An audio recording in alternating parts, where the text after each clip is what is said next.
Bonjour tout le monde! J'espère que vous allez bien. J'espère que votre mini-test a bien été au dernier cours.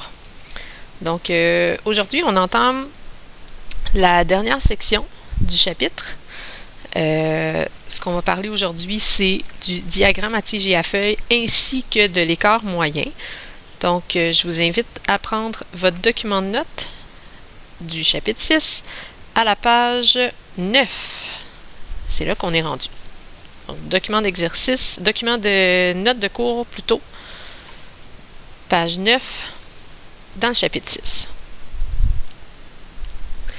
Alors, la première chose qu'on va voir, c'est le diagramme à tige et à feuille. Ça, dans le fond, c'est une nouvelle manière de représenter une série de données. Donc, on a recueilli des données, on a regroupé des données, on veut les étudier. Le diagramme à tige et à feuille est un outil qu'on peut utiliser pour ça. Donc, vous en avez un exemple à la page 9. On a, dans le fond, les scores de 12 joueurs à un tournoi de golf amateur. Et là, on vous dit de le représenter dans un diagramme à tige et à feuille. Comment ça fonctionne? Ce qui est déjà représenté, c'est la tige. Okay? 8, 9, 10, 11, 12, 13, ça c'est la tige. Et qu'est-ce que ça représente? Ça représente les chiffres des dizaines et des centaines.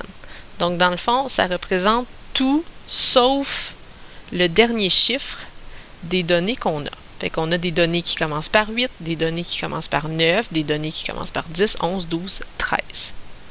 Alors, voilà. Ce qu'il nous reste à faire, c'est placer les feuilles.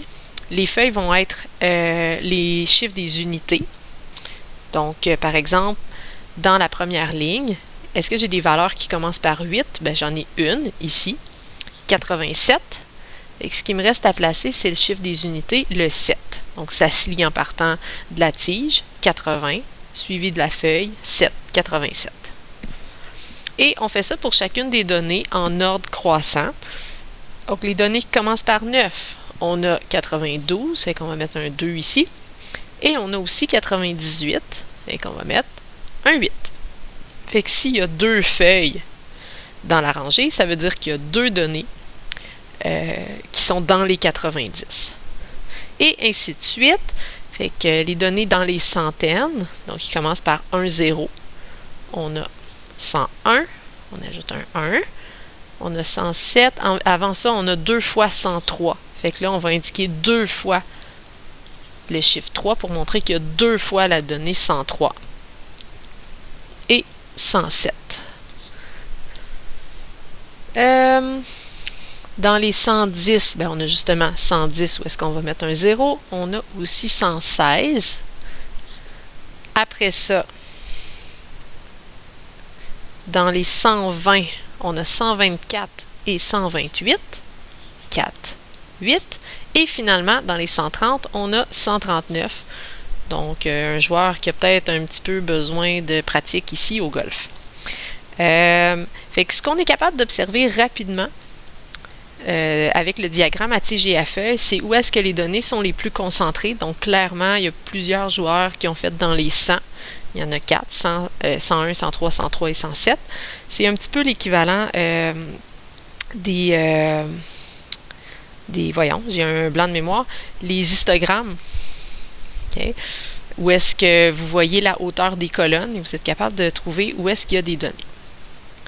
Donc, s'il y a des questions sur le diagramme à tige et à feuille, on peut mettre la vidéo sur pause, poser vos questions. Sinon, après ça, on va répondre à la suite de la question. On nous dit, détermine ensuite la moyenne, la médiane, le mode et l'étendue des données. Donc, ça, c'est un petit rappel de ce que vous faisiez en secondaire 3. Donc, si je commence par la moyenne, si vous vous rappelez, le symbole de la moyenne, c'est X avec une petite barre en haut. Et comment on fait pour calculer la moyenne? On additionne toutes les données et ensuite on divise par le nombre de données qu'on a. Donc, je sais déjà que je vais diviser par 12. C'est écrit que j'ai 12 données. Et là, vous allez devoir additionner chacune des 12 données. Fait qu'on peut peser sur pause le temps que vous fassiez ça. Alors, le total devrait vous avoir donné 1308. Donc, j'ai pas besoin, quand vous calculez une moyenne, que vous écriviez l'addition des 12 nombres au complet, 101 plus 128 plus 107 plus... Ça serait interminable, mais je veux au moins voir votre total et par quoi vous avez divisé. 1308, j'ai divisé par 12 et j'obtiens une moyenne de 109. Ensuite de ça, la deuxième chose qu'on nous demande de déterminer, c'est la médiane. La médiane, son symbole MD, et c'était la donnée du milieu. Mais ici, on a 12 données, ce qui veut dire qu'on n'aura pas une seule donnée au milieu, on va en avoir deux. Les données doivent être dans l'ordre. Ça veut dire que je vais utiliser le diagramme à tige et à feuille plutôt que d'utiliser la distribution qui est en haut, qui est toute mélangée. 12 données. Le milieu, ça veut dire que je serai à 6, 6 de chaque côté. Si je compte 1, 2, 3, 4, 5, 6, ici j'ai la sixième donnée. Et en ordre décroissant, 1, 2, 3, 4, 5, 6. Ça, c'est aussi la sixième donnée dans l'autre sens. Ça veut dire que la médiane serait entre les deux ici. La médiane, c'est la moyenne des deux données du milieu si j'ai un nombre pair comme ici. Ça veut dire que je ferais la moyenne de 103 et 107. Là, évidemment, c'est assez simple comme valeur. On n'aurait pas besoin de faire un calcul, mais question de montrer que c'est ça que vous faites et que la donnée ne sort pas de n'importe où. Vous montrez, j'ai fait la moyenne des deux données du milieu, 103 et 107, ce qui donne un total de 105. Parce qu'évidemment, vous vous appuyez sur égal avant de diviser par 2. Un peu comme on faisait le point milieu. Même principe. Pour le mode, donc son symbole c'est MO. Le mode, c'est la donnée qui se répète le plus. Hein? Comme quand on dit que quelque chose est à la mode, c'est quelque chose que tout le monde a, c'est un article qui va être beaucoup vendu, c'est quelque chose qui est plus présent. Dans ce cas-ci, toutes les données sont différentes, sauf une donnée qui revient deux fois, celle-là ici. Ça veut dire que le mode, c'est directement cette donnée-là, 103. Et finalement, l'étendue. Donc, un petit rappel sur l'étendue, son symbole c'est E. L'étendue, la plus grande donnée, donc la dernière feuille qu'on a dans le diagramme, 139, moins la plus petite donnée, 87, ce qui veut dire qu'on a une étendue de 52. Fait que ça, c'est des petits rappels par rapport à ce que vous connaissez déjà en statistique. Ce qu'on va utiliser surtout cette année, c'est la moyenne. Okay.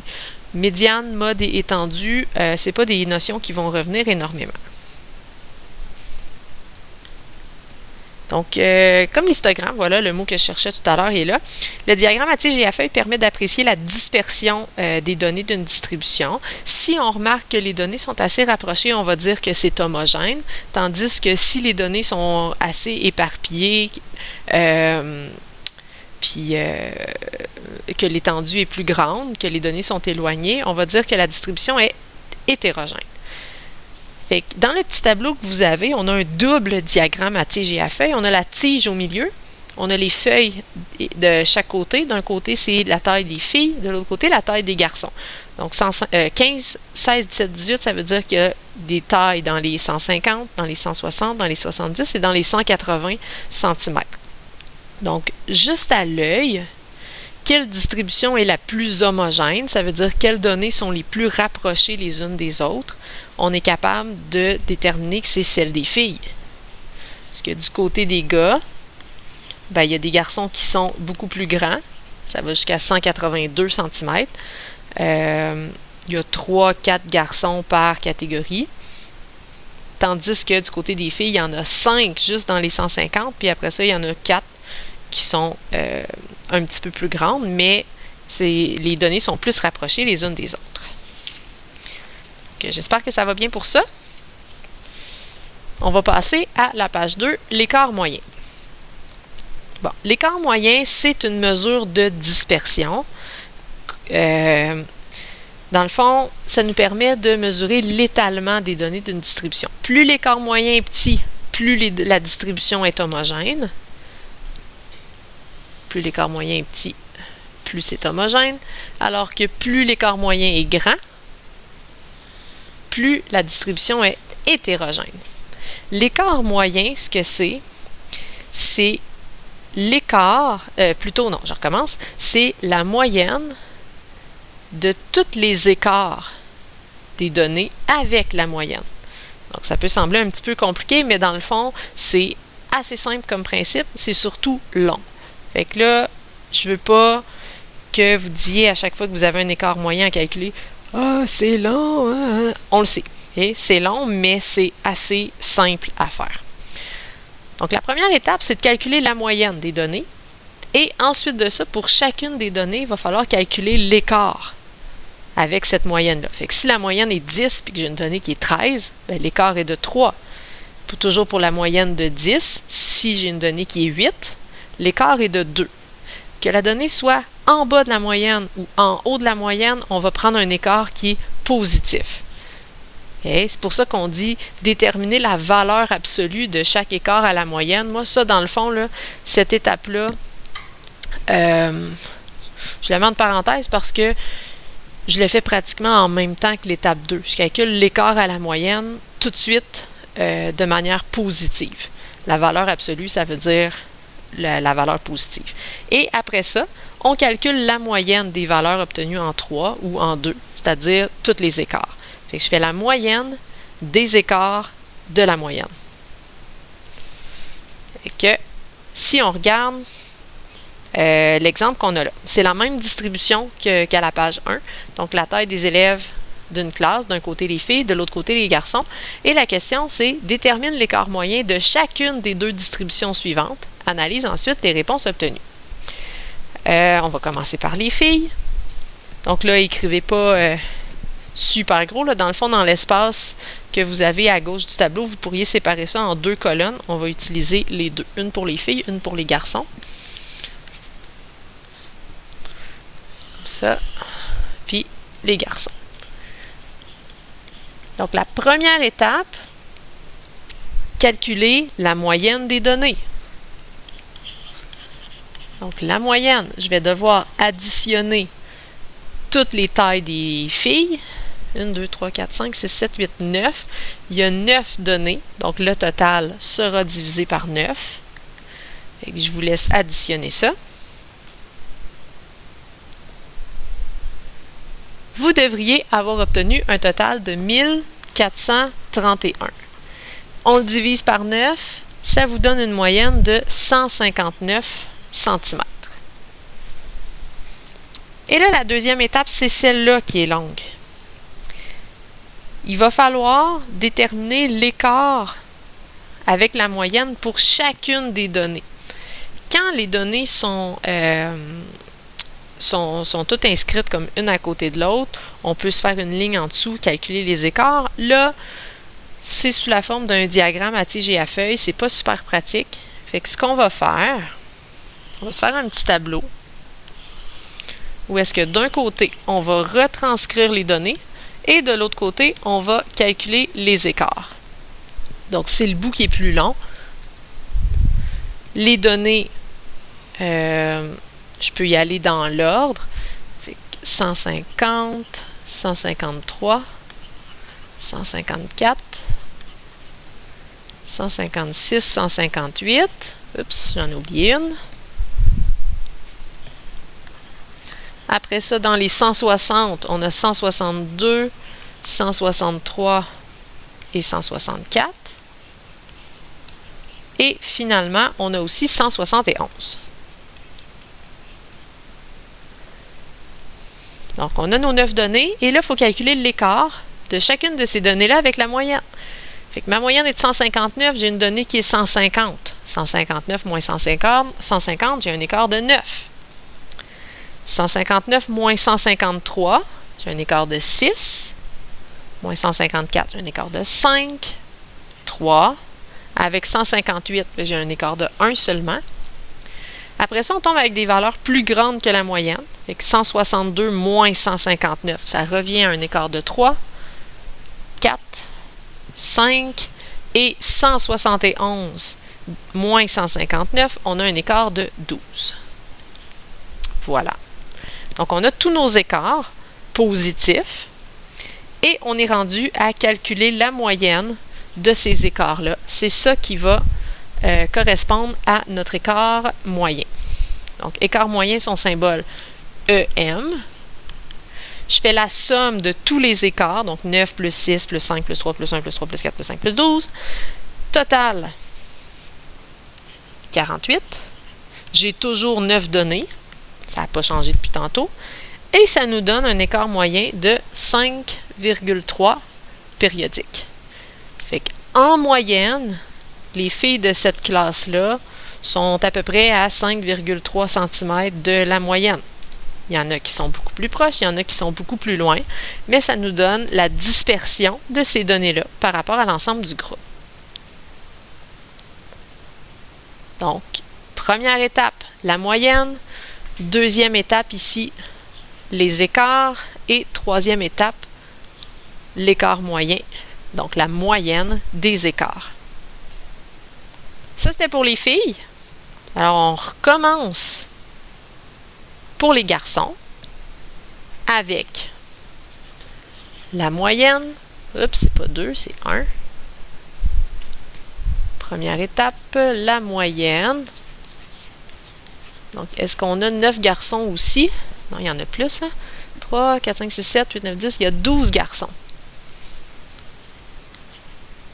Donc là, vous devriez calculer le total de la somme des tailles des 12 garçons. 2016. Si on divise par 12, 168. En passant dans les deux exemples, là, la moyenne arrive juste, c'est pas toujours le cas. Des fois, ça va donner des moyennes décimales, il faut vivre avec. Ça nous fait des écarts qui n'arrivent pas juste non plus. C'est pas dramatique. Donc, on va faire la liste de nos 12 données. Et après ça, on va calculer les écarts pour chacun. On repart ça. 155.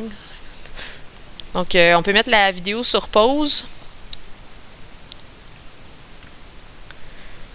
Alors voilà, toutes les données sont placées dans l'ordre. Et là, on repart avec les écarts. Donc, 168, qui est la moyenne, moins 155, écart de 13, écart de 10, deux fois, écart de 6. Je vous laisse compléter ça, calculer l'écart moyen et on compare nos réponses dans quelques instants. Donc, on remet ça sur pause. Donc, vous avez calculé tous les écarts. Vous avez calculé l'écart moyen qui devrait vous avoir donné une somme de 92 divisé par 12 données, donc un écart moyen de 7,6 périodiques. Fait que par le calcul des écarts moyens, là aussi, on est capable de voir que la dispersion est plus grande du côté des garçons. Fait que il nous demandait d'analyser notre résultat, là.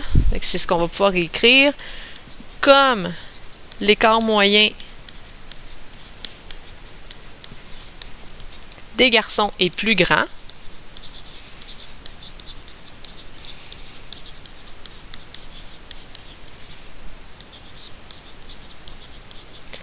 leur distribution est plus hétérogène.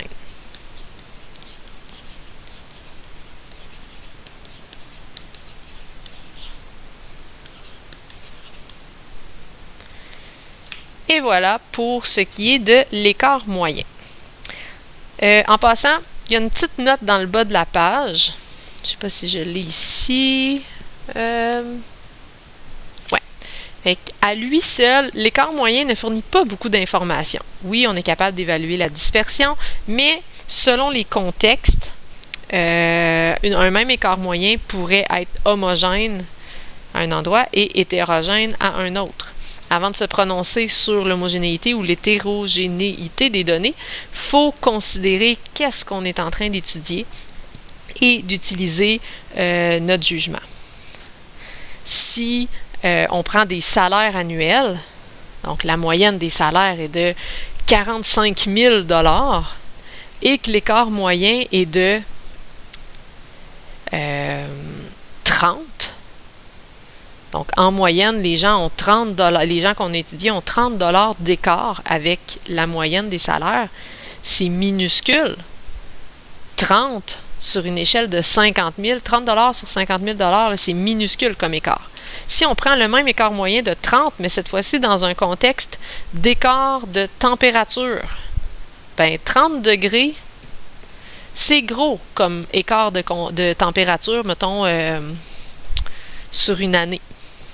Okay? Fait que je fais la moyenne et là, je constate qu'il y a 30 degrés Celsius d'écart en moyenne avec les températures annuelles, mais c'est beaucoup 30 degrés Celsius. Fait qu'un même écart moyen, selon le contexte, va pouvoir vouloir dire que les données sont homogènes, comme pour mon exemple des salaires, ou hétérogènes pour mon exemple de température.